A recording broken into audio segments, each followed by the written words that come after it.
Hello, আসসালামু আলাইকুম। আমাদের মৌলের পর্যাবৃত্ত ধর্ম এই অধ্যায়ের পর্ব 16তে তোমাদের সবাইকে স্বাগতম জানাচ্ছি। গত ক্লাসে আমরা মৌলের পর্যাবৃত্ত ধর্মের পর্ব 15 পড়েছি, যেখানে আমাদের রাসায়নিক বন্ধন পাঠটা শুরু হয়েছিল এবং রাসায়নিক বন্ধনের বেসিক যতগুলো বন্ধন রয়েছে সবগুলো বন্ধনের জাস্ট কিভাবে বন্ধনটা হয়, ডেফিনেশন কি, কাদের কাদের মধ্যে হয় এবং বেশ কিছু এক্সাম্পল তোমাদেরকে দেখিয়েছিলাম। তো আজকের ক্লাসে আমরা বন্ধন যে বিভিন্নভাবে পরিবর্তন হয়ে যেতে পারে, সমযোজী যৌগেরও আয়নিক বৈশিষ্ট্য থাকতে পারে, আয়নিক যৌগেরও সমযোজী বৈশিষ্ট্য থাকতে পারে, সেরকম একটা টপিক আমরা শুরু করব, অর্থাৎ বন্ধনের ব্যতিক্রম জিনিসপত্র। এবং একই সাথে আমরা পোলারিটি, ডাইপোল মোমেন্ট সম্পর্কে আমরা জানার চেষ্টা করব। ঠিক আছে? কোন একটা যৌগ দেখে হঠাৎ করে বলে ফেলতে পারতে হবে যে এই যৌগটা পোলার নাকি নন পোলার, হ্যাঁ, পোলার নাকি অপোলার, কোন একটা যৌগ দেখে বলে ফেলতে পারতে হবে। ঠিক আছে? কোন একটা যৌগ দেখে বলে ফেলতে পারতে হবে। তো তোমরা অনেকেই এই টপিকটা নিয়ে কনফিউজ থাকো। সো চলো দেরি না করে আমরা আমাদের আজকের ক্লাসটা শুরু করব। যারা যুক্ত হচ্ছ ঝটপট বাকিদেরকে একটু মেনশন করে ফেলো। ওকে, আমরা আমাদের ক্লাসটা এখনই শুরু করতে যাচ্ছি। ওকে, ফাইন। সালাম দিচ্ছ? ওয়ালাইকুম আসসালাম।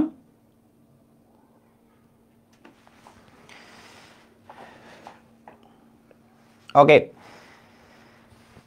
ঝটপট একটু নোট খাতাটা বের করে ফেলো। আমাদের রাসায়নিক বন্ধন পার্টের জন্য আজকে আমাদের দ্বিতীয় ক্লাস। হ্যাঁ, রাসায়নিক বন্ধন পার্টের একটা অংশ হয়েছে অলরেডি, আজকে আমরা দ্বিতীয় অংশটা করতে যাচ্ছি। ঠিক আছে? সালাম দিচ্ছ? ওয়ালাইকুম আসসালাম। যারা সালাম দিচ্ছ ওয়ালাইকুম আসসালাম।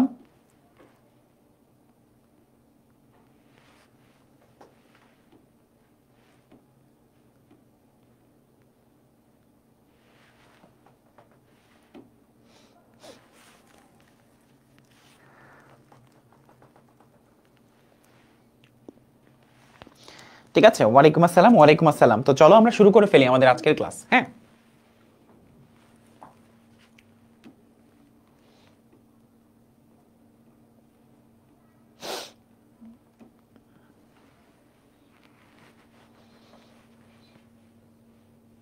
ওকে, তো দেরি না করে আমরা আমাদের ক্লাসটা শুরু করছি।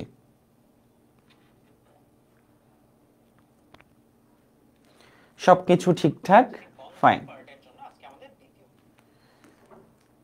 কেমন আছেন? আলহামদুলিল্লাহ ভালো আছি। ওকে, তো আমাদের প্রথম টপিকটা হচ্ছে সমযোজী বন্ধন। সমযোজী বন্ধন নিয়ে আমরা গত ক্লাসে আলোচনা করেছি। সমযোজী বন্ধন নিয়ে আমাদের সমযোজী বন্ধন কিভাবে গঠিত হয় দুইটা অধাতুর মধ্যে সেটা তোমাদেরকে বলেছি। ইভেন সমযোজী যৌগের অনেকগুলো এক্সাম্পলও দিয়েছি, তাই না? সমযোজী বন্ধনের অনেকগুলো এক্সাম্পলও দিয়েছি। ফাইন। ওকে, তো এখন খেয়াল করে দেখো, আজকে আমরা যেখান থেকে শুরু করব, সমযোজী বন্ধন অ্যাকচুয়ালি দুই প্রকার। হ্যাঁ, সমযোজী বন্ধন অ্যাকচুয়ালি দুই প্রকার। সমযোজী বন্ধন কাদের মধ্যে তৈরি হয় যেটা আমরা জেনেছি অলরেডি গত ক্লাসে। অলরেডি আমরা জেনেছি সমযোজী বন্ধন তৈরি হয় হচ্ছে, সমযোজী বন্ধন তৈরি হয় হচ্ছে দুটি অধাতুর মধ্যে, তাই না? একটা অধাতু আরেকটা অধাতুর সাথে মিলিত হয়ে, একটা অধাতু আরেকটা অধাতুর সাথে মিলিত হয়ে সমযোজী বন্ধন তৈরি করে ফেলে, তাই না? ফাইন। এখন আসো সমযোজী বন্ধনের প্রকারভেদে যাব আমরা। সমযোজী বন্ধন অ্যাকচুয়ালি দুই প্রকার। ঠিক আছে? সমযোজী বন্ধন অ্যাকচুয়ালি দুই প্রকার। ওকে, সমযোজী বন্ধন অ্যাকচুয়ালি কয় প্রকার? দুই প্রকার। ওকে, এখন আসো সমযোজী বন্ধন যে দুই প্রকার সেটা নিয়ে আমরা ডিসকাস করা শুরু করি। ওকে, তো সমযোজী বন্ধন অ্যাকচুয়ালি দুই প্রকার। একটা হচ্ছে সিগমা বন্ধন, একটা হচ্ছে সিগমা বন্ধন, সিগমা বন্ধন, এবং অপরটা হচ্ছে পাই বন্ধন। হ্যাঁ, অপরটা হচ্ছে পাই বন্ধন।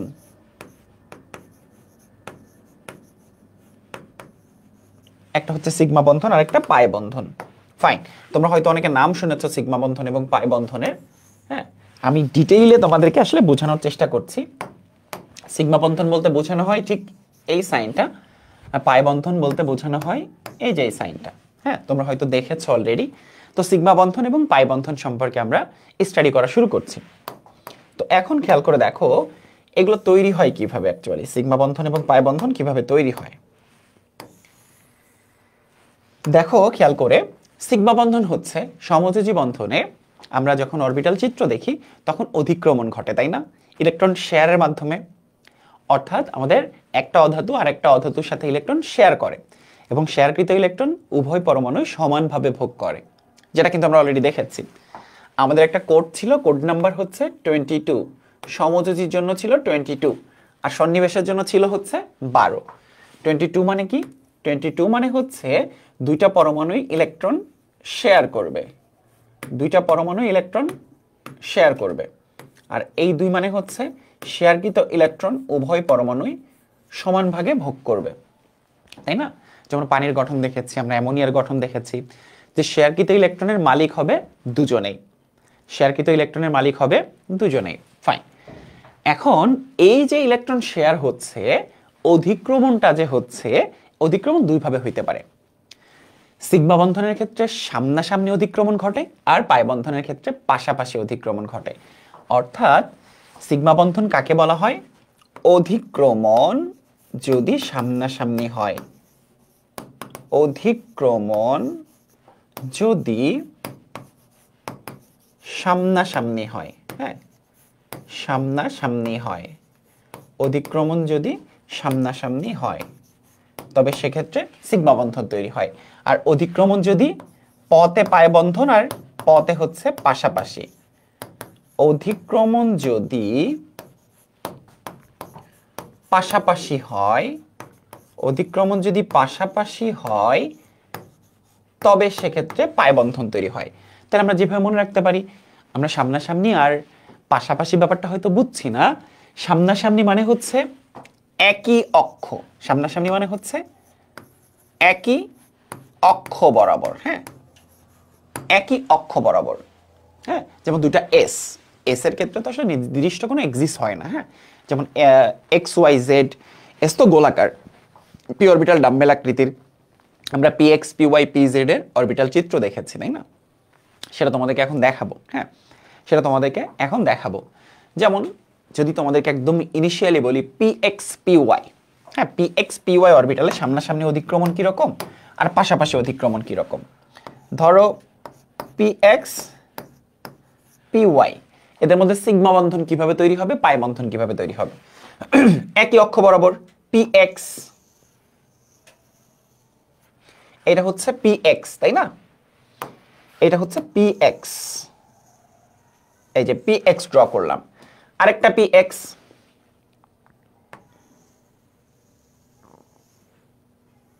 এই যে এটা হচ্ছে অধিক্রমণ, হ্যাঁ। এই যে পি এক্স আর পি এক্স এর একই অক্ষ বরাবর অধিক্রমণ, এটা কি পাশাপাশি অধিক্রমণ হলো, সরি সামনাসামনি অধিক্রমণ হলো। একই অক্ষ বরাবর, একই অক্ষ মানে হচ্ছে সামনাসামনি অধিক্রমণ। আর ভিন্ন অক্ষ যদি হয় সেটাকে বলা হয় পাশাপাশি অধিক্রমণ, পাশাপাশি অধিক্রমণ। সেটা এখন তোমাদেরকে আমি দেখাবো, ঠিক আছে? সেটা আমি এখন তোমাদেরকে দেখাবো। তো চলো, পি এক্স পি ওয়াই এর ক্ষেত্রে কি হয়, sorry p x p y না তো, পি এক্স এবং পি এক্স এর ক্ষেত্রে, পি এক্স এবং পি এক্স এর ক্ষেত্রে, দুঃখিত, পি এক্স এবং পি এক্স এর ক্ষেত্রে, ঠিক আছে? এটা একটা পি এক্স, এটা একটা পি এক্স। পি ওয়াই হলে তো ওয়াই এক্সিস হতো, তাই না? পি ওয়াই হলে পি ওয়াই এর এক্সিস বরাবর হতো। এখন চিন্তা করো, আমরা যদি পাই বন্ধনের ক্ষেত্রে দেখি, তাহলে দেখো, ধরো এটা হচ্ছে একটা পি এক্স, এইটা হচ্ছে আরেকটা পি এক্স, ঠিক আছে? এটা একটা পি এক্স, এটা হচ্ছে আরেকটা পি এক্স। এবার এদের যে পাশাপাশি অধিক্রমণ, পাশাপাশি, এই যে এখানে, এই যে এখানে যে অধিক্রমণটা হবে, এইখানে যে অধিক্রমণটা হবে, পাশাপাশি, পাশাপাশি। তুমি চিন্তা করো, একই রেল লাইন যেভাবে চিন্তা করো, রেল লাইন এইভাবে দুইটা সমান্তরালে যাচ্ছে, কখনো কিন্তু দেখা হবে না। তো এরা যখন পাশাপাশি আসবে তখনই কেবল পাই বন্ধন তৈরি হবে, পাশাপাশি অধিক্রমণের ফলে, ঠিক আছে? এটা মাথায় রাখবা, কখনোই সিগমা বন্ধন গঠিত না হয়ে পাই বন্ধন গঠিত হইতে পারে না। অর্থাৎ আগে সিগমা বন্ধন তৈরি হবে, এরপর পাই বন্ধন তৈরি হবে, ঠিক আছে? আগে সিগমা বন্ধন তৈরি হতে হবে, এরপর পাই বন্ধন তৈরি হবে। আরেকটা এক্সাম্পল দেখাই, তাইলে তোমরা ইজিলি বুঝতে পারবা, ঠিক আছে? দেখো, পি ওয়াই আর পি ওয়াই এর ক্ষেত্রে কি হয়, পি ওয়াই পি ওয়াই এর ক্ষেত্রে কিভাবে সিগমা বন্ধন তৈরি হয় এবং কিভাবে পাই বন্ধন তৈরি হয় আমরা সেটা দেখব, ঠিক আছে? কিভাবে সিগমা বন্ধন তৈরি হয়, কিভাবে পাই বন্ধন তৈরি হয়। তাহলে ব্যাপারটা নিশ্চয়ই এরকম, যে এটা হচ্ছে একটা পি ওয়াই আর এইটা হচ্ছে আরেকটা পি ওয়াই। দেখো এটা হচ্ছে একটা পি ওয়াই, এটা হচ্ছে আরেকটা পি ওয়াই। দেখো একই অক্ষ বরাবর, এই অক্ষ বরাবর কিন্তু অধিক্রমণটা হলো। ঠিক আছে, এই অক্ষ বরাবর কিন্তু অধিক্রমণটা হলো। তাইলে এক্ষেত্রে পাই বন্ধন কিভাবে তৈরি হবে খেয়াল করে দেখো, সবাই খেয়াল করে দেখো। এই যে একটা পি ওয়াই এবং এই যে আরেকটা পি ওয়াই, ঠিক আছে, এইটা একটা পি ওয়াই আর এইটা হচ্ছে একটা পি ওয়াই। ঠিক আছে, অধিক্রমণটা কিভাবে হবে?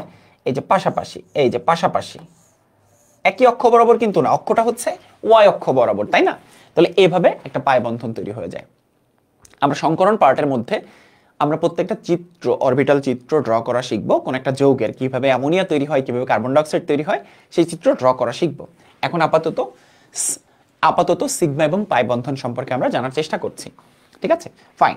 একই রকম ভাবে নিশ্চয়ই তাইলে বুঝতে পারছো যে পিজেড এবং পিজেড, ঠিক আছে, একই রকম ভাবে তোমরা নিশ্চয়ই বুঝতে পারছো পিজেড এবং পিজেড এর ক্ষেত্রে কি হয়, তাই না?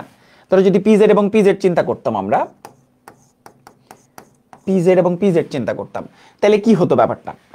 জেড হচ্ছে এরকম দেখাইতাম আমরা, এটা হচ্ছে একটা জেড এক্সিস, এটা হচ্ছে একটা জেড এক্সিস, তাই না? পিজেড এবং পিজেড। তো ওইখানে কি হতো? এখানে যেটা হতো, এইভাবে আমরা একটা পিজেড দেখাইতাম, এইভাবে আরেকটা পিজেড দেখাইতাম এবং এদের মধ্যে অধিক্রমণ হইতো, পাশাপাশি অধিক্রমণ হইতো, তাই না? পিজেড এবং পিজেড, ঠিক আছে, পিজেড এবং পিজেড। তার মানে সামনাসামনি এবং পাশাপাশির কনসেপ্টটা নিশ্চয়ই তোমরা বুঝতে পারছো। ঠিক আছে, সামনাসামনি কনসেপ্টটা নিশ্চয়ই তোমরা এখন বুঝতে পারছো। ওকে, এখন একজন প্রশ্ন করেছো পিএক্স পিওয়াই পসিবল কিনা। না, বন্ধন সবসময় একই এক্সিসে, মানে একই এক্সিসে হইতে হবে। হ্যাঁ, একই এক্সিসে হইতে হবে, মানে তোমাদেরকে বলি কনসেপ্টটা হচ্ছে এরকম যে একই এক্সিসে হইতে হবে। তার মানে পিএক্স পিওয়াইতে পসিবল না, পিওয়াই পিজেড এর মধ্যে এটা পসিবল হবে না। ঠিক আছে, তারপর পিজেড আর পিএক্স এর মধ্যে পসিবল না। ঠিক আছে, কেন? কারণ বন্ধন সবসময় একই এক্সিসে হইতে হবে।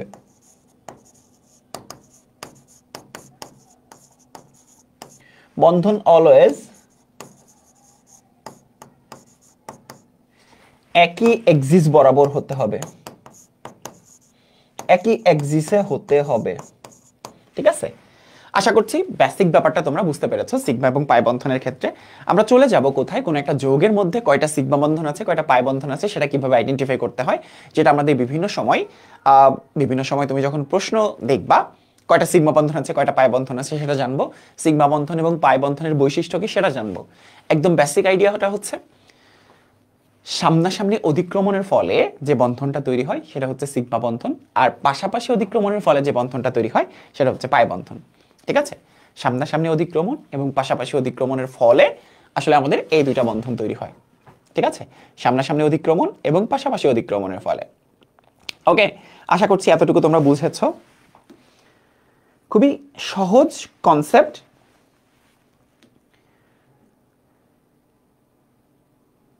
আশা করছি এটুকু তোমরা বুঝতে পেরেছো। আমাকে একটু জানায় দাও যে এটুকু পর্যন্ত তোমরা সবাই ক্লিয়ার কিনা, এটুকু পর্যন্ত তোমরা সবাই ক্লিয়ার কিনা।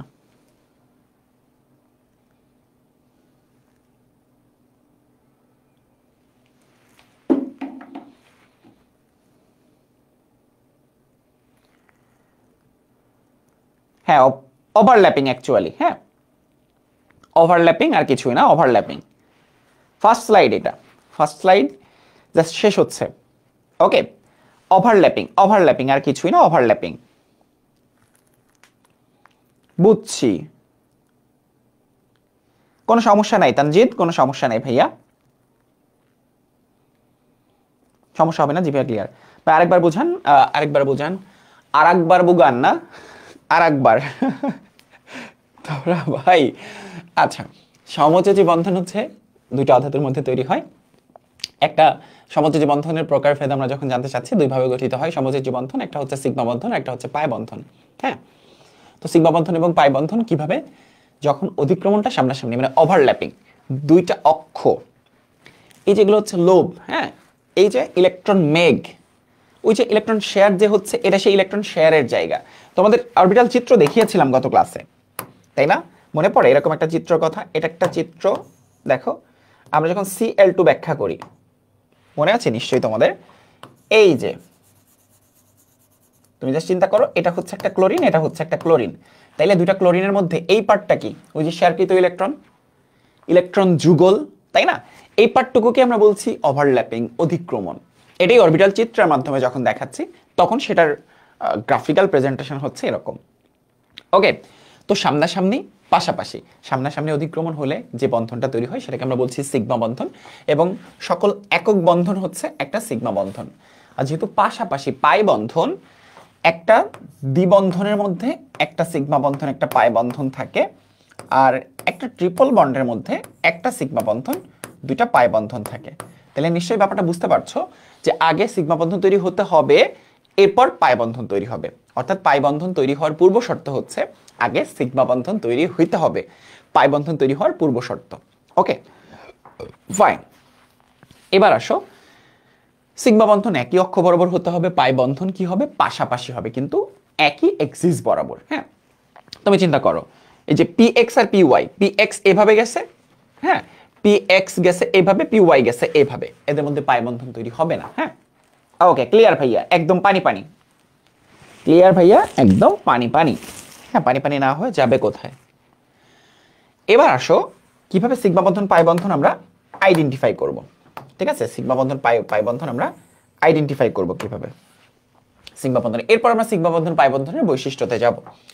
তো এখন আসো, সকল একক বন্ধন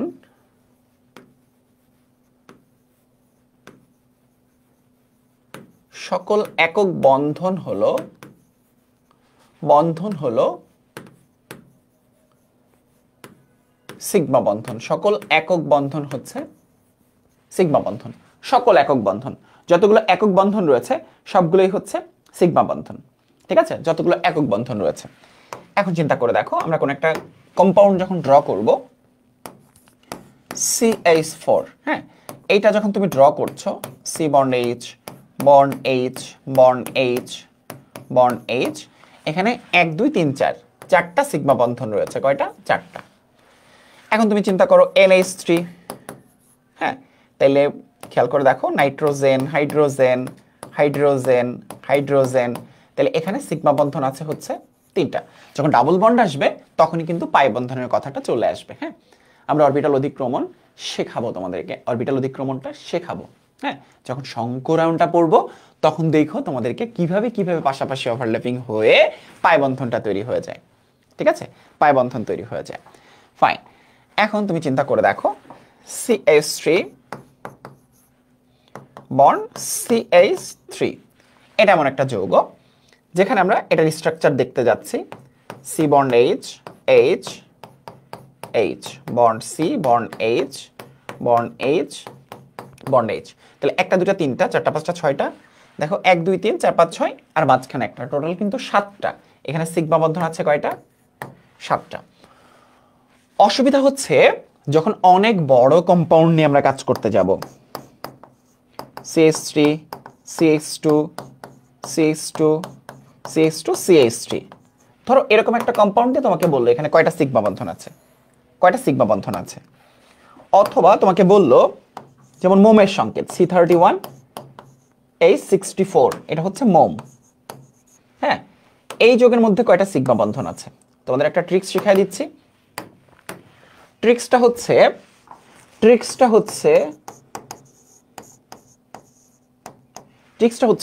শুধুমাত্র সিগমা বন্ধনের ক্ষেত্রে। হ্যাঁ, সিগমা বন্ধনের ক্ষেত্রে ট্রিক্সটা হচ্ছে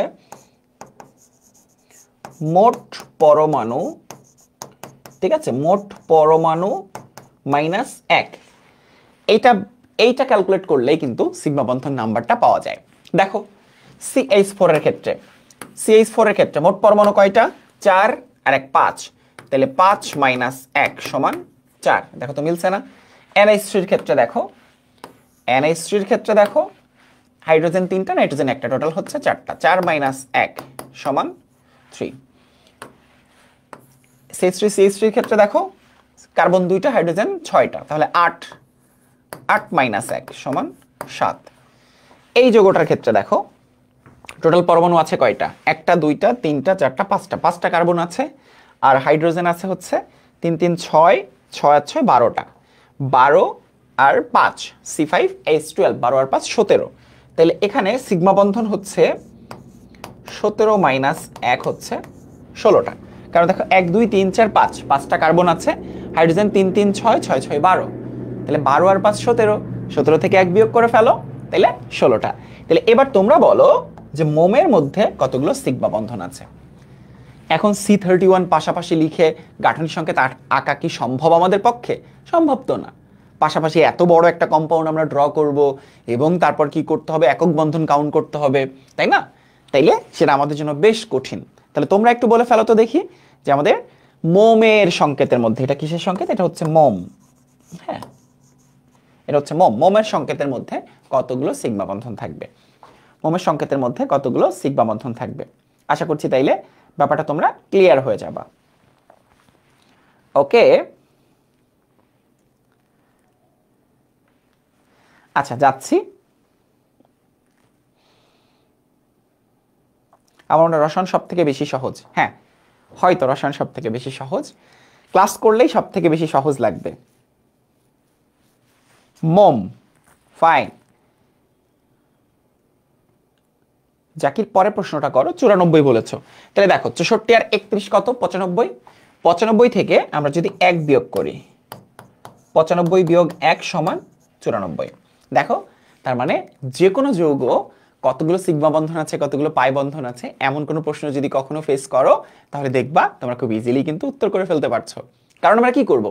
হ্যাঁ, ছোট কম্পাউন্ডের ক্ষেত্রে আমরা স্ট্রাকচারটা ড্র করে চিন্তা করতে পারি, কিন্তু বড় কম্পাউন্ডের ক্ষেত্রে কি হবে?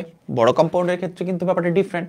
তবে একটু মাথায় রাখতে হবে যে C6H6 এই যে বেনজিন, এর ক্ষেত্রে কিন্তু খাটবে না, অর্থাৎ চাক্রিক যৌগ যেগুলো, হ্যাঁ চাক্রিক যৌগে, হ্যাঁ শর্টকাট ইউজ করব না। হ্যাঁ, চাক্রিক যৌগে আমরা শর্টকাট ইউজ করব না, এটা একটু খেয়াল রাখতে হবে। হ্যাঁ, চাক্রিক যৌগে আমরা এই শর্টকাটটা ইউজ করব না, চাক্রিক যৌগে আমরা এই শর্টকাটটা ইউজ করব না। এবার আসো পাই বন্ধনের ক্ষেত্রে। হ্যাঁ, পাই বন্ধনের ক্ষেত্রে ব্যাপারটা কি হয়? পাই বন্ধন মানে কাউন্ট তো করতে হবে সিগমা বন্ধন পাই বন্ধন দুইটাই, কোন একটা যৌগের মধ্যে সিগমা বন্ধন এবং পাই বন্ধন দুইটাই কাউন্ট করতে হবে। তখন আমরা যে কাজটা করি দেখো একদম স্ট্রেইটলি এইভাবে মনে রাখবা, একটা ডাবল বন্ডের মধ্যে একটা সিগমা থাকবে, একটা পাই থাকবে। একটা ট্রিপল বন্ডের মধ্যে একটা সিগমা থাকবে আর দুইটা পাই থাকবে। ঠিক আছে, তার মানে পাই বন্ধনের ক্ষেত্রে আমরা কোনো শর্ট ট্রিক্স অ্যাপ্লাই করব না, সরাসরি আমরা কিসে চলে যাব? সরাসরি আমরা চলে যাব স্ট্রাকচারে চলে যাব। দেখো C2H4, তাহলে এক্ষেত্রে কি হবে? C double bond C bond H bond H bond H bond H। তাহলে এক্ষেত্রে দেখো তো আমাদের সিগমা বন্ধন কয়টা? দেখো এখানে একটা পাই বন্ধন আছে, রাইট? বাকি সবই কিন্তু সিগমা। এটা একটা সিগমা, এটা একটা সিগমা, এটা একটা সিগমা, এটা একটা সিগমা, এখানে একটা সিগমা। তাহলে এক্ষেত্রে সিগমা বন্ধন আছে হচ্ছে 5টা, 1 2 3 4, 1 2 3 4 5, রাইট? 1 2 3 4 5, 5টা। আর পাই বন্ধন আছে হচ্ছে একটা। এই যে নাম্বারটা ঠিক আছে কিনা? 4 2 6, 6 থেকে 1 বিয়োগ করলে 5। ঠিক আছে, মাঝে মধ্যে অ্যাসিটিলিনটা আসে, হ্যাঁ C2H2। হ্যাঁ, তাইলে ব্যাপারটা কি দেখো, C triple bond C bond H bond H। এখন তুমি চিন্তা করে দেখো, এইটা একটা সিগমা, এটা একটা সিগমা, আর এখানে আরেকটা সিগমা আছে, বাকি দুইটা কিন্তু পাই। তাহলে সিগমা হচ্ছে এখানে 3টা এবং পাই বন্ধন আছে হচ্ছে 2টা। ঠিক আছে, সিগমা হচ্ছে 3টা, পাই বন্ধন আছে হচ্ছে 2টা। এবার তোমাদেরকে বলতে হবে বেনজিনে কয়টা সিগমা আছে, কয়টা পাই আছে? C6H6। ঠিক আছে, তাহলে আমাদের ব্যাপারটা কাউন্ট করতে হবে ঠিক এভাবে।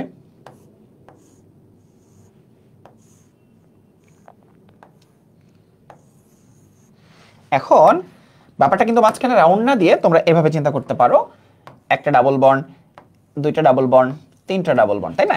একান্তর দ্বিবন্ধন।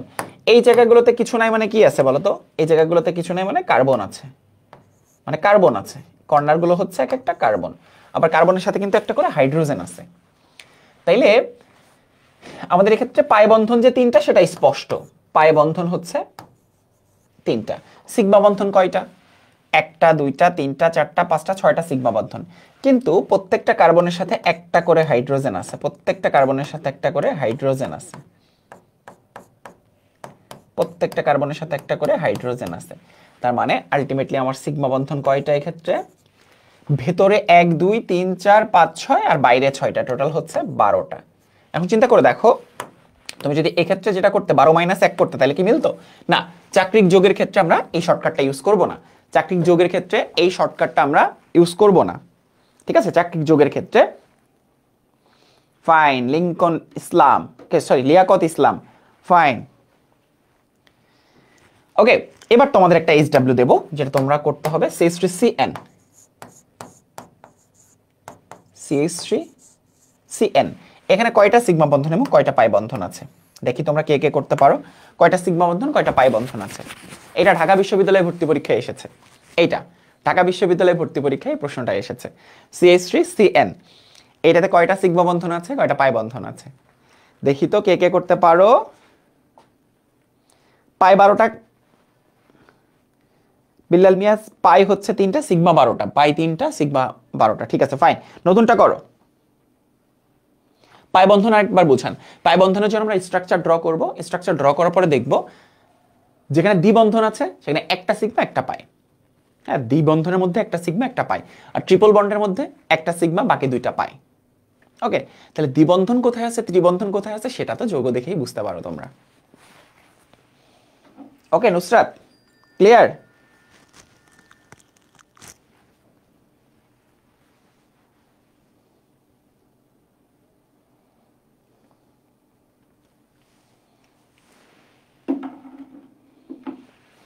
পাই বন্ধনটা আরেকবার বুগান, আরেকবার বুগাতে হবে। উত্তর বলো, উত্তর বলো। 5টা সিগমা 2টা পাই, পাই 2টা সিগমা 5টা। দেখি অনেকেই পারতেছো, বাকিরা ট্রাই করো। সবাইকে পারতে হবে এটা,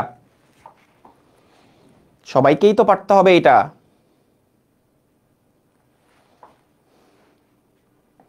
সমস্যা আছে না? কোনো সমস্যা নেই। বেলাল, আমার নাম মারিয়া। আচ্ছা আচ্ছা, হ্যাঁ মারিয়া। ওকে, তো দেখো CH3CN, তাহলে আমরা এটা যদি স্ট্রাকচার ড্র করি তাহলে দেখতে পাবো, দেখো CH আরেকটা C আর ট্রিপল বন্ড N। তাহলে এবার দেখো এখানে একটা সিগমা, এখানে একটা সিগমা, এখানে একটা সিগমা, এখানে একটা সিগমা, এখানে আরেকটা সিগমা, আর যেহেতু ট্রিপল বন্ড আছে তাইলে 2টা পাই। তাহলে সিগমা বন্ধন হচ্ছে এখানে 1 2 3 4 5, তাই না? 1 2 3 4 5, আর পাই বন্ধন হচ্ছে এক্ষেত্রে 2টা।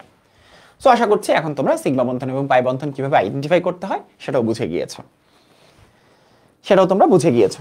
টপিকটা বেশ সহজ, মানে বেশ ইজি একটা টপিক, সিগমা বন্ধন এবং পাই বন্ধন বেশ ইজি। ওকে, তাহলে এবার আসো আমরা দেখে ফেললাম সমযোজী বন্ধন 2 প্রকার, সিগমা বন্ধন এবং পাই বন্ধন। হ্যাঁ, তো একই অক্ষ বরাবর অধিক্রমণ হলে বা সামনাসামনি অধিক্রমণ হলে সেটাকে আমরা সিগমা বন্ধন বলি, দন্তের সাথে সিগমা, দন্তের সাথে সামনাসামনি।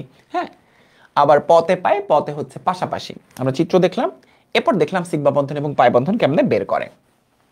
সমযোজী বন্ধনের বৈশিষ্ট্য, এটা লাস্ট ক্লাসে আমরা পড়ে ফেলেছি। হ্যাঁ, আমরা লাস্ট ক্লাসে এটা পড়ে ফেলেছি অলরেডি, আরো একবার রিভিউ করো তোমরা। সমযোজী যৌগ সমূহ গলনাঙ্ক স্ফুটনাঙ্ক সাধারণত কি হয়? কম হয়। আমরা গত ক্লাসে দেখেছি এটা। বিদ্যুৎ অপরিবাহী হয়, যেটা আমরা গত ক্লাসে দেখেছি। ইথার, বেনজিন, ক্লোরোফর্ম ইত্যাদিতে দ্রবণীয়, কিন্তু পানিতে অদ্রবণীয়, এটাও আমরা দেখেছি অলরেডি, গত ক্লাসে দেখেছি। তো সিগমা বন্ধন এবং পাই বন্ধনের মধ্যে পার্থক্য মাঝে মধ্যে পরীক্ষা আসে, এবং এটা কিন্তু একটু মুখস্থ রাখতে হবে তোমাদের। সিগমা বন্ধন পাই বন্ধনের শুধু সংখ্যাটা জানলেই চলবে না, এদের বৈশিষ্ট্যটাও জানতে হবে। নিচের কোনটি সিগমা বন্ধনের বৈশিষ্ট্য নয়, নিচের কোনটি সিগমা বন্ধনের বৈশিষ্ট্য, এরকম প্রশ্ন মাঝে মধ্যে কিন্তু আসবে। হ্যাঁ, সিগমা বন্ধন অনেক স্থায়ী এবং দৃঢ় হয়। তার মানে সিগমা এবং পায়ের মধ্যে কোন বন্ধনটা বেশি শক্তিশালী? সিগমা বন্ধন বেশি শক্তিশালী। ঠিক আছে, বন্ধন ভাঙা এবং গড়ার যতগুলো কনসেপ্ট আছে সেই জায়গাগুলোতে কিন্তু এই কনসেপ্টটা কাজ করবে। একক বন্ধন সব থেকে বেশি দৃঢ় এবং শক্তিশালী। ঠিক আছে, প্রতিটি পরমাণুর একটিকে স্থির রেখে অপরটিকে মুক্ত ঘূর্ণন সম্ভব। হ্যাঁ, এখানে আরেকটাতে মুক্ত ঘূর্ণন সম্ভব। সিগমা বন্ধন হওয়া সম্ভব নয়। হ্যাঁ, দুটি পরমাণুর মধ্যে একাধিক সিগমা বন্ধন হওয়া সম্ভব না। কেন? কারণ সিগমা বন্ধন মানে তো একটা একক বন্ধন। সিগমা বন্ধন মানে হচ্ছে একটা একক বন্ধন, একাধিক একক বন্ধন হওয়া সম্ভব না। হ্যাঁ, ওকে, কারণ একটি বন্ধন অক্ষ বরাবর একটি মাত্র মুখোমুখি অতিক্রমণে সম্ভব। যেহেতু সামনাসামনি বলছি, সামনাসামনি একভাবেই শুধুমাত্র অতিক্রমণ হওয়া সম্ভব, একভাবেই। SPPPSS, হ্যাঁ, SPPPSS এইভাবে কিন্তু সিগমা বন্ধন তৈরি হতে পারে। হ্যাঁ, সিগমা বন্ধনের ক্ষেত্রে সিকোয়েন্সটা হচ্ছে SS টা সব থেকে বেশি দৃঢ়, এরপর SP, তারপর হচ্ছে PP। সব থেকে বেশি শক্তিশালী কোনটি? SS, এরপর SP, এরপর হচ্ছে PP। সিগমা বন্ধন শুধুমাত্র দেখো বিশুদ্ধ অরবিটাল এবং শঙ্কর অরবিটালের মুখোমুখি অতিক্রমণে সংঘটিত হয়। হ্যাঁ, মুখোমুখি বা সামনাসামনি শব্দটা ইউজ করতে পারো, এখানে সামনাসামনি শব্দটা ইউজ করতে পারো। তো এই বৈশিষ্ট্যগুলো কেন মনে রাখবো? বেসিকের জন্য মনে রাখবো। এবং দেখো ম্যাক্সিমাম জিনিসপত্রগুলো কিন্তু অলরেডি যখন আমরা সিগমা বন্ধনের কনসেপশনটা বুঝি তখনই কিন্তু দেখে ফেলেছো, তাই না? ফাইন। পাই বন্ধন হচ্ছে জাস্ট এটার উল্টা। হ্যাঁ, দেখো দুটি পি অরবিটালের পাশাপাশি অতিক্রমণে পাই বন্ধন গঠিত হয়। দুটি পি অরবিটাল আমরা কিন্তু অলরেডি দেখেছি। কি দেখলাম?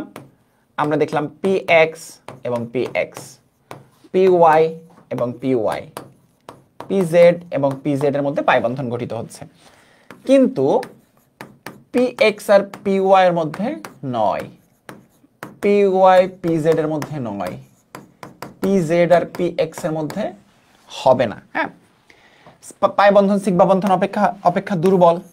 ঠিক আছে, তার মানে সিগমা বন্ধন বেশি শক্তিশালী। পাই বন্ধন গঠন সম্ভব নয়, দুটি পরমাণুর মধ্যে সম্ভব নয়। সিগমা বন্ধন গঠন না করে পাই বন্ধন গঠন করা সম্ভব না। তোমাদেরকে অলরেডি কিন্তু কনসেপ্টটা বুঝিয়েছি যে আগে সিগমা বন্ধন মানে ধরো এরকম, এটা হচ্ছে একটা পি ওয়াই, এটা হচ্ছে আরেকটা পি ওয়াই, বুঝো? এরা পাশাপাশি অতিক্রমণ করার সময় আগে যদি সিগমা বন্ধন তৈরি না হয়, আগে কি পাই বন্ধন তৈরি হবে? তুমি বুঝো, একক বন্ধন তৈরি না হয়ে কি দ্বিবন্ধন তৈরি হওয়া সম্ভব? সম্ভব না। তো দ্বিবন্ধনের মধ্যে কি একক বন্ধন আছে না? তার মানে একক বন্ধনটা আগে হয়েছে, এরপর দ্বিবন্ধন তৈরি হয়েছে। তার মানে আগে সিগমা বন্ধন তৈরি হওয়ার পরে এরপরে পাই বন্ধন তৈরি হয়। অর্থাৎ সিগমা বন্ধন তৈরি না হয়ে পাই বন্ধন তৈরি হওয়া সম্ভব না। সিগমা বন্ধন তৈরি না হয়ে পাই বন্ধন তৈরি হওয়া সম্ভব না। ঠিক আছে, পাশাপাশি অতিক্রমণের পরিমাণ কম হয়, সিগমা বন্ধন অপেক্ষা পাই বন্ধন দুর্বল হয় এবং অধিক সক্রিয় হয়। ঠিক আছে, দুর্বল এবং অধিক সক্রিয়। স্থায়িত্ব এবং সক্রিয়তা কিন্তু অপোজিট টার্ম, যে যত বেশি সক্রিয় সে তত কম স্থায়ী। তাহলে সিগমা বন্ধন অপেক্ষা পাই বন্ধন দুর্বল, পাই বন্ধন দুর্বল কিন্তু সক্রিয় হয়। সক্রিয় মানে কিন্তু দ্রুত রিয়্যাক্ট করা, হ্যাঁ, রিয়্যাক্টিভ হয়। হ্যাঁ, ফাইন। পাই বন্ধন গঠিত হলে পাই বন্ধনের তল দুটি পরস্পরের সঙ্গে 90 ডিগ্রি কোণে অবস্থান করে। হ্যাঁ, মানে ওই যে দুইটা পাই বন্ধন যখন তৈরি হয় দুই পাশে, হ্যাঁ, তখন একটা একটার সাথে 90 ডিগ্রি কোণে অবস্থান করে। পাই বন্ধন গঠন করে না। শঙ্কর অরবিটালে এবং এস অরবিটাল পাই বন্ধন গঠন করে না। এস অরবিটাল কখনোই পাই বন্ধন গঠন করে না, কারণ এস অরবিটালটা হচ্ছে গোলাকার। হ্যাঁ, শঙ্কর অরবিটাল এবং এস অরবিটাল কখনোই পাই বন্ধন গঠন করে না। তো এই বৈশিষ্ট্যগুলো একটু মাথায় রাখতে হবে এবং এদের মধ্যে পার্থক্য কি কি সেটাও একটু মাথায় রাখতে হবে। পার্থক্য কি, এদের মধ্যে পার্থক্য কি সেটা একটু মাথায় রাখতে হবে। ঠিক আছে, ফাইন। তো এবার আসো আমরা চলে যাব chemical mood swing. Chemical mood swing মানে হচ্ছে বন্ধনদেরও মুড সুইং হয়। যে একটা আয়নিক যৌগ সারা জীবনই আয়নিক থাকতে চায় না, একটা সমযোজী যৌগ, হ্যাঁ, তারও ইচ্ছে করে আয়নিকের মতো আচরণ করতে। কোনো যৌগই 100% আয়নিক নয়। হ্যাঁ, কেন? তেলের মধ্যে কি ভেজাল আছে? তার মানে এর মধ্যে সমযোজী বৈশিষ্ট্যও আছে। তো এটাই হচ্ছে chemical mood swing. Chemical mood swing মানে হচ্ছে কোনো একটা যৌগের হঠাৎ করে মুড সুইং হয়েছে, কোনো একটা যৌগের হঠাৎ করে মুড সুইং হয়েছে। কিরকম মুড সুইং? হঠাৎ করে ইচ্ছা করতেছে যে ধর আমি আয়নিক যৌগ, আমার সমযোজী যৌগের মতো আচরণ করতে ইচ্ছে করতেছে। হ্যাঁ, ফাইন, সমযোজী যৌগের মতো আচরণ করতে ইচ্ছে করতেছে। তখন সে কি করবে? তখন সে সমযোজী যৌগের বৈশিষ্ট্য ধারণ করবে। তখন সে সমযোজী যৌগের বৈশিষ্ট্য ধারণ করবে। ঠিক আছে, ফাইন। এখন সমযোজী যৌগের বৈশিষ্ট্য ধারণ করা কি এতই সহজ? এতই সহজ? তো প্রথমে দেখো সমযোজী যৌগের আয়নিক বৈশিষ্ট্য, যেটাকে আমরা কি বলছি? যেটাকে আমরা বলছি পোলারিটি। পোলারিটি। আর আরেকটা হচ্ছে আয়নিক যৌগের সমযোজী বৈশিষ্ট্য পোলারন, যেটা আমরা নেক্সট ক্লাসে পড়ব। হ্যাঁ, নেক্সট ক্লাসে পড়ব। ঠিক আছে? তো পোলারিটি বলতে অ্যাকচুয়ালি কি বোঝায়? পোলারিটি বলতে অ্যাকচুয়ালি কি বোঝায়? হ্যাঁ, এটা অ্যাকচুয়ালি বোঝাচ্ছে সমযোজী যৌগের আয়নিক বৈশিষ্ট্য। কোন একটা সমযোজী যৌগ যার মধ্যে আয়নিক বৈশিষ্ট্য থাকতে পারে, সে কিভাবে সেই আয়নিক বৈশিষ্ট্যটা দেখায়। কোন একটা সমযোজী যৌগ কিভাবে সে আয়নিক বৈশিষ্ট্য দেখায়। ঠিক আছে? যেমন দেখো HF, এটার আচরণ কিসের মতো জানো? এটার আচরণ হচ্ছে আয়নিক যৌগের মতো। এটার আচরণ হচ্ছে আয়নিক যৌগের মতো, অথচ H এবং F দুইটাই কিন্তু অধাতু, রাইট? এরা দুইটাই কিন্তু অধাতু এবং এরা কিন্তু সমযোজী বন্ধনের মাধ্যমে যৌগ গঠন করে। এরা কিন্তু সমযোজী বন্ধনের মাধ্যমে যৌগ গঠন করে। ঠিক আছে? এরা সমযোজী বন্ধনের মাধ্যমে যৌগ গঠন করে, অথচ এটার আচরণ কিসের মতো? আয়নিক যৌগের মতো। তো চলো আমরা এই টার্মটা একটু ব্যাখ্যা করব। পোলারিটি। পোলারিটি তোমরা হয়তো নাম শুনেছো, কোন যৌগ পোলার, কোন যৌগ অপোলার। হ্যাঁ, সেটা কেমনে আইডেন্টিফাই করে? আইডেন্টিফাই করার জন্য স্টেপ হচ্ছে দুইটা। চলো সেই কনসেপ্টটা আমরা একটু এখন শিখে ফেলার চেষ্টা করব। ওকে, বেশ ইজি। হ্যাঁ, বেশ ইজি, আমরা এটা এখন বুঝে ফেলার চেষ্টা করব। ফাইন। ওকে, তো আসো সমযোজী যৌগের আয়নিক বৈশিষ্ট্য পোলারিটি বা ডাইপোল মোমেন্ট কেমনে আইডেন্টিফাই করে। এইটার বেসিক আইডিয়াটা হচ্ছে এরকম। তোমরা ফিজিক্সে লব্ধি পড়েছো, সে লব্ধিটা লাগবে আমাদের এই ক্ষেত্রে। তো ডাইপোল মোমেন্ট মানে হচ্ছে দুইটা মেরু। হ্যাঁ, ডাইপোল মোমেন্ট মানে হচ্ছে, পোলারিটি মানে হচ্ছে দুটি পোল, বা আমরা এটাকে বলতে পারি দুটি মেরু। আচ্ছা, কনসেপ্টটা কিভাবে আসে দেখো। এটা এভাবে চিন্তা করো যে হাইড্রোজেন ক্লোরাইড, এটা একটা ক্লাসিক এক্সাম্পল। হ্যাঁ, হাইড্রোজেন ক্লোরাইডের ক্ষেত্রে হাইড্রোজেনের তড়িৎ ঋণাত্মকতা, এক্ষেত্রে কিন্তু তড়িৎ ঋণাত্মকতা আইডিয়াটা বারবার কাজ করবে। 2.1 আর ক্লোরিন হচ্ছে 3.0। তাহলে এদের মধ্যে তড়িৎ ঋণাত্মকতার পার্থক্য কত? ইলেকট্রোনেগেটিভিটি ডিফারেন্স কত? 0.9। তো এই যে শেয়ারকৃত ইলেকট্রন, সেটা কোনো একটা পরমাণু নিচের দিকে টেনে নেয়। যেই পরমাণুটার তড়িৎ ঋণাত্মকতা বেশি, সে হচ্ছে শেয়ারকৃত ইলেকট্রন নিচের দিকে টান দেয়। ঠিক আছে? সে শেয়ারকৃত ইলেকট্রন নিচের দিকে টান দেয়। তাইলে তখন যে ঘটনাটা ঘটে, এ যখন টেনে নিল, তখন সে ডেল্টা নেগেটিভ পোরশন ক্রিয়েট করলো। এ যখন এর দিক থেকে ইলেকট্রনের দিকে চলে গেল, তখন ডেল্টা পজিটিভ প্রান্ত তৈরি হইলো। এই যে আংশিক ধনাত্মক আংশিক ঋণাত্মক প্রান্ত তৈরি হওয়া, এটাই হচ্ছে পোলারিটি। শেয়ারকৃত ইলেকট্রন যুগল নিজের দিকে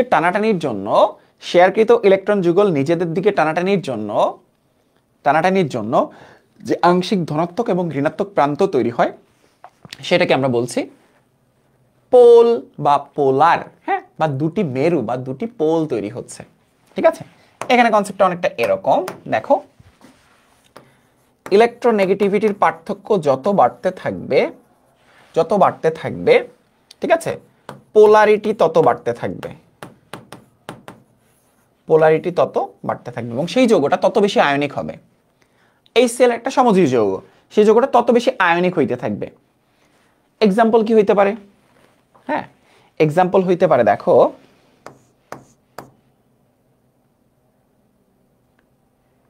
HF, ফ্লোরিন ক্লোরিন ব্রোমিন, তাই না? H bond Br, H bond Cl, H bond F। এখন এক্ষেত্রে তড়িৎ ঋণাত্মকতার পার্থক্যটা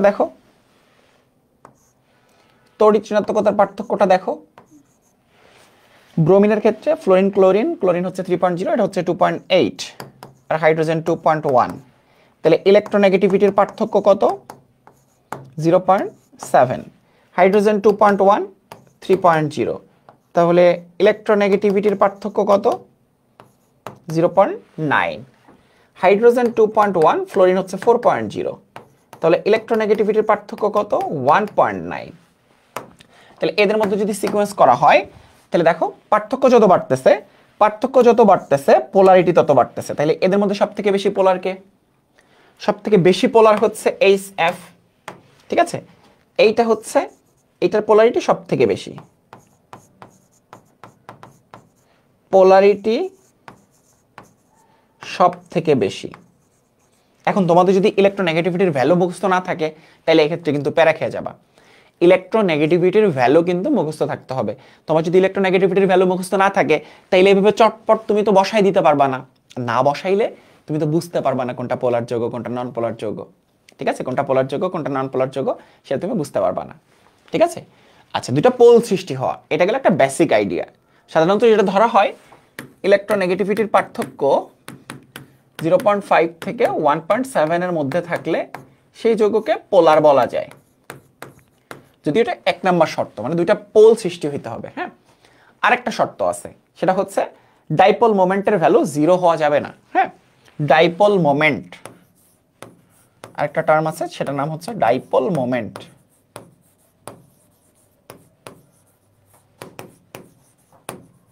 বা ডাইপোলার মোমেন্ট, যেটাকে আমরা দেখো মিউ দ্বারা প্রকাশ করি।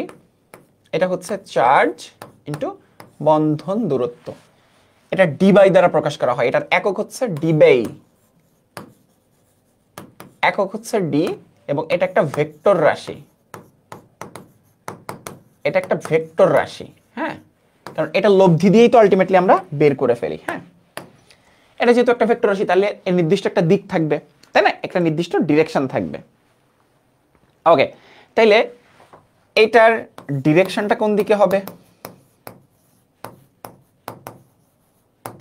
ডিরেকশনটা দুই রকম হইতে পারে। এক, হ্যাঁ, কম ইলেকট্রোনেগেটিভিটির ভ্যালুগুলো কিন্তু বারবার বলছি, ইলেকট্রোনেগেটিভিটির ভ্যালু হাইড্রোজেনের যে 2.1, ঠিক আছে, হাইড্রোজেনের যে 2.1, এরপর হচ্ছে ক্লোরিনের যে 3.0, অক্সিজেনের 3.5, ফ্লোরিনের 4.0, এগুলো কিন্তু মুখস্থ থাকতে হবে। হ্যাঁ, কম ইলেকট্রোনেগেটিভ বিশিষ্ট মৌল থেকে বেশি ইলেকট্রোনেগেটিভিটি যে মৌলগুলো রয়েছে তাদের দিকে তার ডিরেকশন যাবে। আর 2 নাম্বার, যদি মুক্ত জোড় ইলেকট্রন থাকে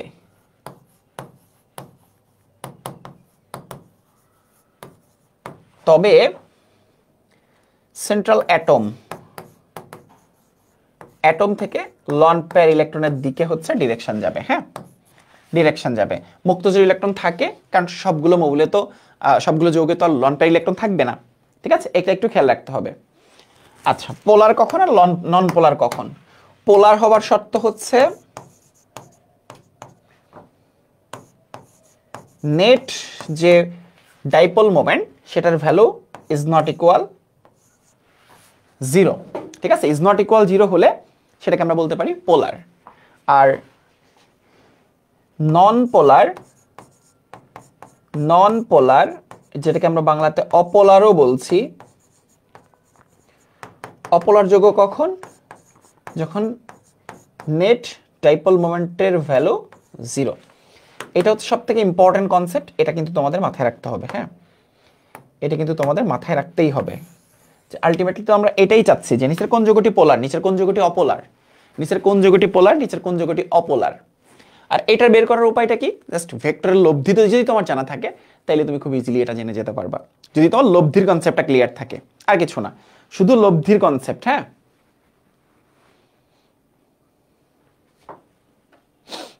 ওকে, লব্ধির জন্যই তুমি এই কনসেপ্টটা ক্লিয়ার হইতে পারবা, শুধু লব্ধি জানা থাকলে। হ্যাঁ, শুধু লব্ধি জানা থাকলে তুমি এটা অ্যান্সার করতে পারবা। তো আসো, নতুন একটা টার্ম হয়তো অনেকে শুনলা যে ডাইপোল মোমেন্ট। ডাইপোল মোমেন্ট দিয়েই কিন্তু আলটিমেটলি কোন একটা যৌগ পোলার নাকি অপোলার সেটা আইডেন্টিফাই করতে হবে। এটা কিন্তু মনে রাখা জরুরি। ডাইপোল মোমেন্ট মনে রাখতে হবে। ঠিক আছে, ডাইপোল মোমেন্ট এটা মনে রাখতে হবে। ফাইন, ডাইপোল মোমেন্ট মনে রাখতে হবে।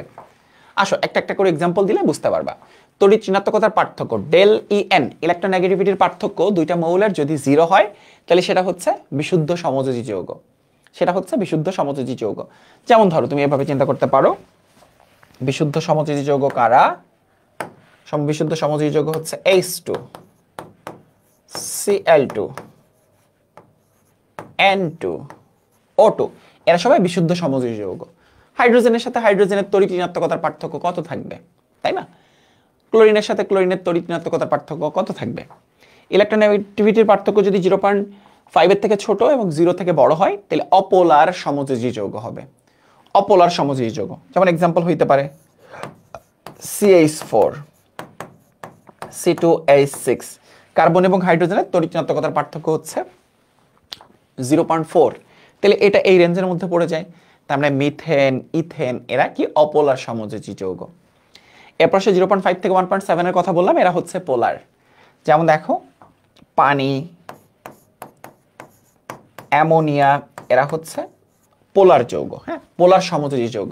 তাহলে এই পয়েন্টে এসে একটা জিনিস কি বুঝতেছো যে এরা যৌগ হিসেবে সমযোজী, কিন্তু পোলার মানে কি মেরু সৃষ্টি হচ্ছে, আয়নিকের মতো আচরণ করতেছে, যেমন দেখো 1.7 এর থেকে উপরে যদি হয় তাহলে সেটা একটা সমযোজী যৌগ হওয়া সত্ত্বেও তার আচরণ হবে আয়নিকের মতো, সমযোজী যৌগ হওয়া সত্ত্বেও আচরণ হবে আয়নিকের মতো। যেমন एग्जांपल হচ্ছে HF, এটা কিসের মতো আচরণ করবে? এটা যৌগটা কিন্তু সমযোজী, তাই না? যৌগটা সমযোজী,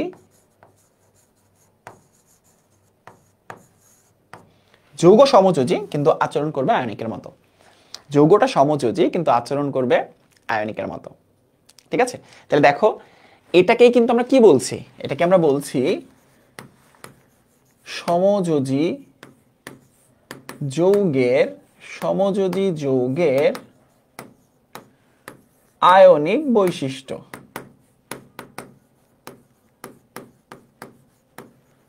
সমযোজী যৌগের আয়নিক বৈশিষ্ট্য, ঠিক আছে? এটা হচ্ছে সমযোজী যৌগের আয়নিক বৈশিষ্ট্য। কি মাথায় থাকবে না? আশা করছি মাথায় থাকবে সমযোজী যৌগের আয়নিক বৈশিষ্ট্য। ওকে, দেখো কত ইজিলি আমরা কিন্তু একটা ব্যাপার বুঝতে পারতেছি, সমযোজী যৌগের কিন্তু আয়নিক বৈশিষ্ট্য সম্ভব।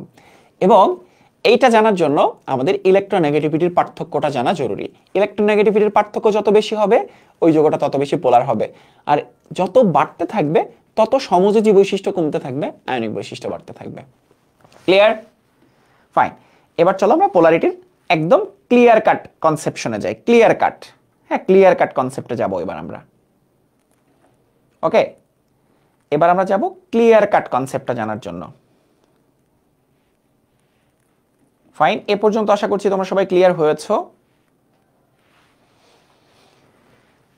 এ পর্যন্ত আশা করছি সবাই তোমরা ক্লিয়ার হয়েছো।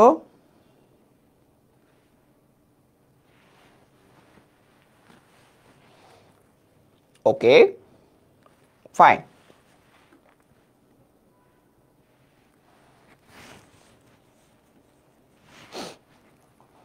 ওকে ফাইন, এবার আসো পোলারিটি। ডায়াটমিক যৌগের ক্ষেত্রে একরকম, পলিঅ্যাটমিক যৌগের ক্ষেত্রে আরেক রকম। হ্যাঁ, ডাই মানে হচ্ছে দুই, হ্যাঁ দুইটা অ্যাটম, দুইটা ভিন্ন ভিন্ন অ্যাটম। হ্যাঁ, সেটা কিরকম হইতে পারে? একই রকম হইতে পারে, ভিন্ন ভিন্ন হইতে পারে। ডাই মানে কি? ডাই মানে হচ্ছে দুই। ডাই মানে কি? ডাই মানে হচ্ছে দুই। এবার হোমো মানে কি? হোমো মানে হচ্ছে একই, দুইটা অ্যাটম একই হইতে পারে। আর হেটেরো মানে কি? জৈব যৌগে তোমরা পড়েছো, হেটেরো মানে হচ্ছে ভিন্ন ভিন্ন। 9-10 অন্তত পড়েছো তো জৈব যৌগ। হেটেরো অ্যারোমেটিক, হেটেরো সাইক্লিক পড়েছো না? হোমো অ্যাটমিক কারা? হোমো যেমন দেখো এই যে H2 Cl2 N2 O2 F2। আর হেটেরো কারা? হেটেরো হচ্ছে HCl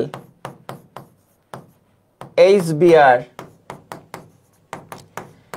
HI HF। এরা হচ্ছে হেটেরো অ্যাটমেটিক, ভিন্ন ভিন্ন অ্যাটম। হ্যাঁ, ভিন্ন ভিন্ন অ্যাটম। এখন চিন্তা করো হোমো অ্যাটমিক, এরা কি? এরা কি পোলার? না, এদের তো পোল সৃষ্টি হওয়ার সুযোগ নাই, এদের তো কোনো পোলই সৃষ্টি হবে না। হাইড্রোজেন আর হাইড্রোজেনের মধ্যে কোথায় পোল সৃষ্টি হবে? তার মানে এরা হচ্ছে নন পোলার, বা এদেরকে আমরা বলতে পারি অপোলার। হ্যাঁ, এদেরকে আমরা বলতে পারি অপোলার। হ্যাঁ, নন পোলার বা অপোলার, ঠিক আছে ফাইন। আর হেটেরো এদের ক্ষেত্রে দেখো এই যে HF কিছুক্ষণ আগেই দেখে আসলাম। হ্যাঁ, 2.1 4.0 এবং এদের লব্ধি যেমন স্ট্রেট লাইন এদের। তার মানে এরা হচ্ছে পোলার, পোলার কম্পাউন্ড। এখন বিভিন্ন ধরনের ঘটনা আসবে, তাই না? হেটেরো অ্যাটমিকের ক্ষেত্রে অনেক কিছু আসবে। সে অনেক কিছু আসলে কি সেটাই আমরা এখন শিখব। হেটেরো অ্যাটমিকের ক্ষেত্রে কি কি ঘটনা ঘটতে পারে। চলো, বা পলি অ্যাটমিকের ক্ষেত্রে, হ্যাঁ পলি মানে কি অনেকগুলো অ্যাটম, হেটেরো অ্যাটমিক থাকলে আমরা বুঝতে পারছি যে কয়েকটা ঘটনা ঘটতে পারে, হ্যাঁ কয়েকটা ঘটনা ঘটতে পারে, ফাইন। তো পলি অ্যাটমিকের ক্ষেত্রে দেখো, মুক্ত জোট থাকলেই সেটা পোলার যৌগ হবে। মুক্ত জোট যদি থাকে বা লন পেয়ার ইলেকট্রন থাকে তাহলে সেটা অলওয়েজ পোলার, এক্সেপ্ট Xzf2 Xzf4, হ্যাঁ জেনন ডাইফ্লোরাইড এবং জেনন টেট্রাফ্লোরাইড, ওটার স্ট্রাকচার দেখাবো কিছুক্ষণ পর। যদি মুক্ত জোট থাকে, মুক্ত জোট থাকলেই পোলার। কেন পোলার, ডিরেকশন দিয়ে বুঝাবো। সারাউন্ডিংস অ্যাটম মানে হচ্ছে সংযুক্ত মৌল সেম হলে অপোলার, সংযুক্ত মৌল যদি সেম হয় তাহলে অপোলার। অর্থাৎ ধরো carbon central atom CCl4, CCl4, তুমি এক্সাম্পলটা বুঝে দেখো, CCl4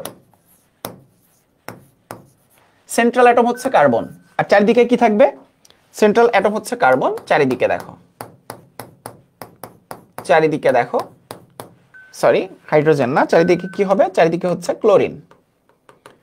মিথেনের ক্ষেত্রে এক্সাম্পলটা দেওয়া যেতে পারে, মিথেনের ক্ষেত্রে এক্সাম্পলটা দেওয়া যেতে পারে ক্লোরিন, ক্লোরিন, ক্লোরিন, ক্লোরিন। তাহলে দেখো সারাউন্ডিংস অ্যাটম যদি ডিফারেন্ট ডিফারেন্ট হয় তাহলে সেটা অপোলার। হ্যাঁ কয়েকটা স্টেটমেন্ট একটু মনে রাখতে হবে, কয়েকটা স্টেটমেন্ট আমাদের একটু মনে রাখতে হবে, হ্যাঁ ওকে।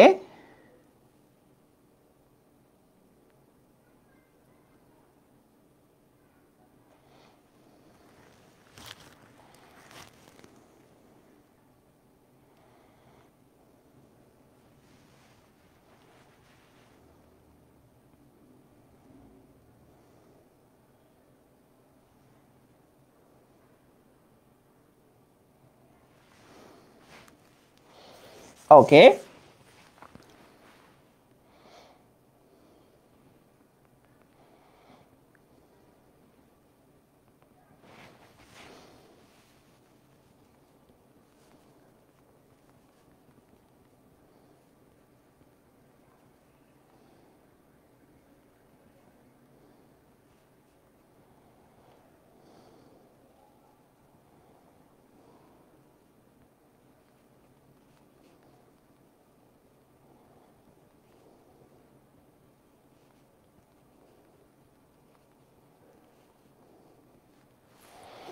ওকে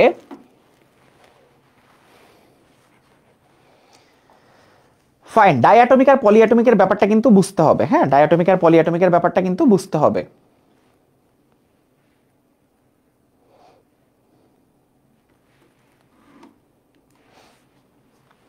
ওকে, তো এবার আসো সারাউন্ডিং অ্যাটম যদি সেম হয় তাহলে অপোলার হবে, সারাউন্ডিং অ্যাটম যদি সেম হয় তাহলে অপোলার হবে।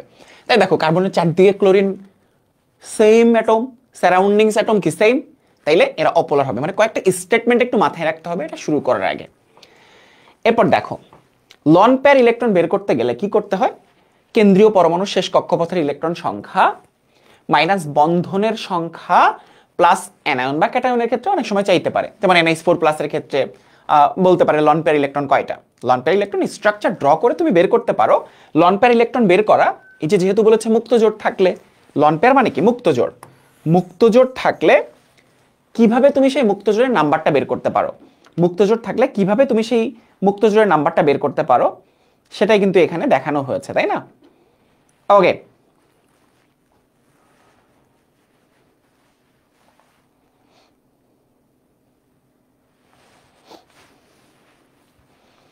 ওকে তাইলে লন পেয়ার ইলেকট্রন কেমনে বের করে, কেন্দ্রীয় পরমাণু শেষ কক্ষপথের ইলেকট্রন সংখ্যা, কেন্দ্রীয় পরমাণু সর্বশেষ কক্ষপথের ইলেকট্রন সংখ্যা মাইনাস বন্ধনের সংখ্যা প্লাস অ্যানায়ন মাইনাস ক্যাটায়ন, ঠিক আছে, minus anion minus cation plus anion. মানে তুই এইভাবে চিন্তা করতে পারো, ক্যাটায়ন হচ্ছে পজিটিভ তার আগে হবে মাইনাস, অ্যানায়ন হচ্ছে নেগেটিভ তার আগে হবে প্লাস, এভাবে মনে রাখতে পারো, না হলে প্যাস লেগে যাবে। হ্যাঁ ক্যাটায়ন হচ্ছে নিজে প্লাস তাই তার আগে মাইনাস, অ্যানায়ন হচ্ছে নিজে মাইনাস তাই তার আগে প্লাস।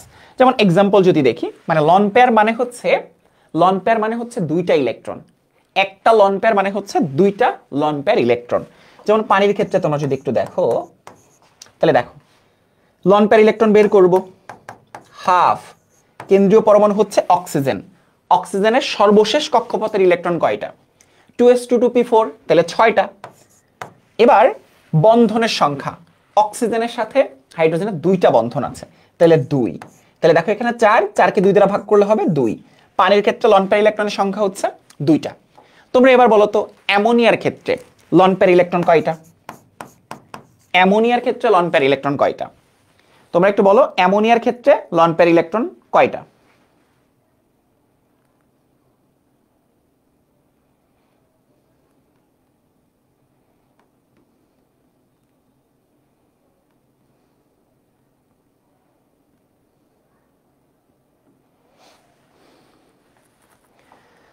অ্যামোনিয়ার ক্ষেত্রে লন পেয়ার ইলেকট্রন কয়টা? অ্যামোনিয়ার ক্ষেত্রে লন পেয়ার ইলেকট্রন কয়টা? অ্যামোনিয়ার ক্ষেত্রে লন পেয়ার ইলেকট্রন কয়টা?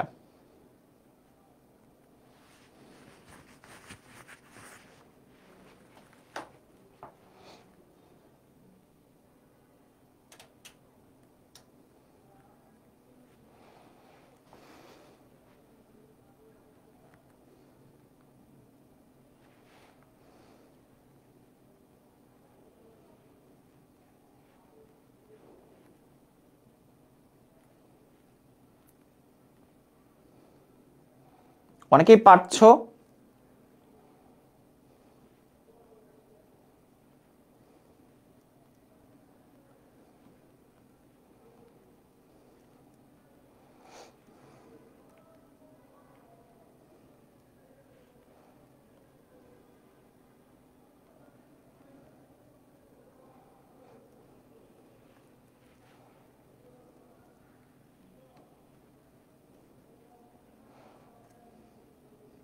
অনেকে কমেন্ট করছো পারতে হবে, এটা সূত্র দিয়ে না পারলেও তুমি স্ট্রাকচার দেখে পারলেও কোনো সমস্যা নেই।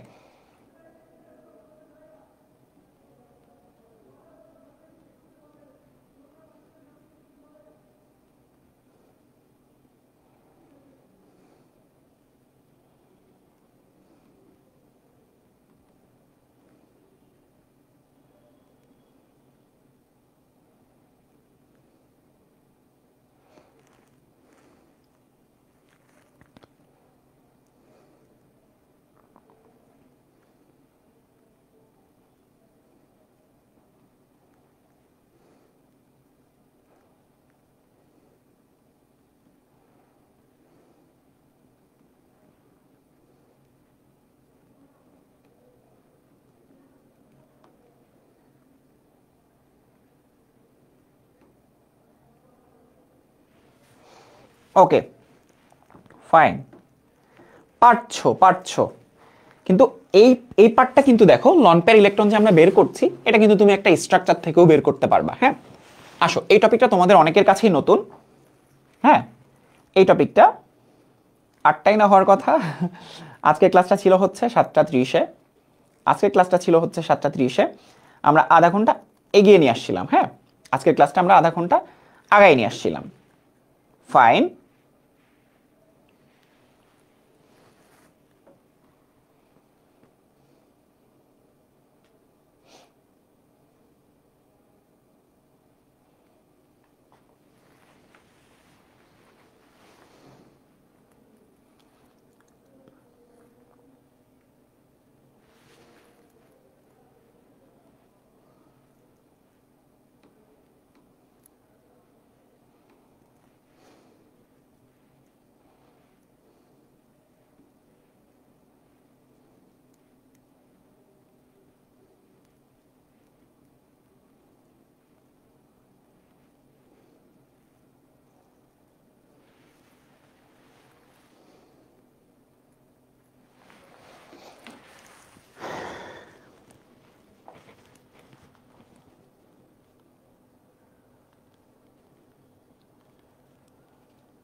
ওকে, অনেকেই বলছো যে ভাই 8টায় ক্লাস শুরু হওয়ার কথা ছিল।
পড়াননি তো ঠিকই আছে।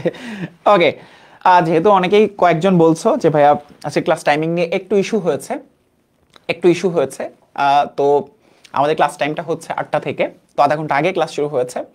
তো আজকে এ পর্যন্তই থাকবে, পরবর্তী ক্লাসে আমরা এরপর থেকে শুরু করব, অর্থাৎ কিভাবে কিভাবে আমাদের পলিঅ্যাটমিকের ক্ষেত্রে আমরা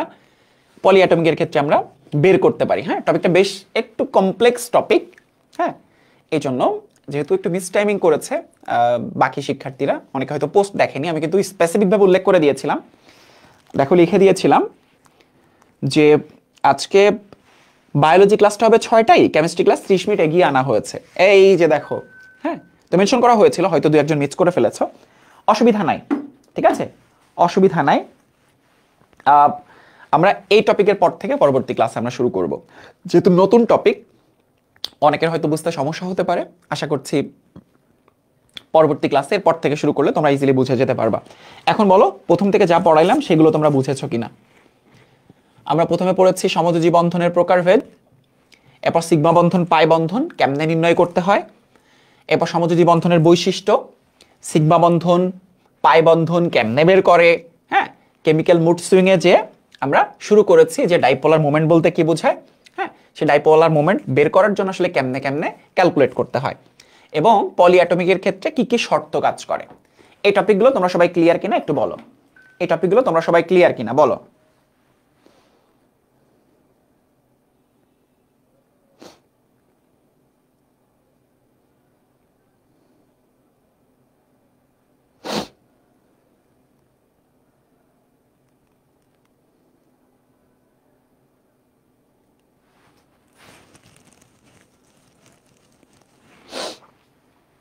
ওকে, চ্যাপ্টার কটা লেকচারে শেষ হবে? গ্লেন ম্যাক্সওয়েল না? আচ্ছা, ওকে, বলতে পারছি না, তবে 25টার মতো হয়তো লেকচার লাগতে পারে, 25টার মতো, হ্যাঁ, 25টার মতো লেকচার লাগতে পারে। তো এই তো আমরা পলিঅ্যাটমিকের পার্টটা পরবর্তী ক্লাসে আবার এখান থেকে শুরু করব, ঠিক আছে? যারা পরে ক্লাসে যুক্ত হয়েছো তোমরা ক্লাসটা এগেইন দেখে নিও, কোনো সমস্যা থাকলে আমি সেই টপিকটা আবারও শুরু করব পরবর্তী ক্লাসে, আবারও পড়িয়ে তারপর নতুন টপিকে যাব, ঠিক আছে? তো পরবর্তী ক্লাসে দেখা হচ্ছে তোমাদের সবার সাথে, সবাই ভালো মতো পড়াশোনা করো, দেখা হচ্ছে, হ্যাঁ। ওকে, ক্লিয়ার শ্যাম্পু, এভরিথিং ইজ পানি পানি, ফাইন। কেন পানি পানি হবে না? এভরিথিং ইজ পানি পানি। ওকে, তবে বাসায় কিন্তু সিগমা বন্ধন পাই বন্ধন প্র্যাকটিস করতে হবে। আর একটা সতর্কতা হচ্ছে, যে কোনো যোগের ক্ষেত্রে সিগমা বন্ধন পাই বন্ধন বের করতে গিয়ে কিন্তু শর্টকাট টেকনিক অ্যাপ্লাই করে ফেললো না, হ্যাঁ। ওকে, সবার সাথে দেখা হচ্ছে পরের ক্লাসে। আল্লাহ হাফেজ।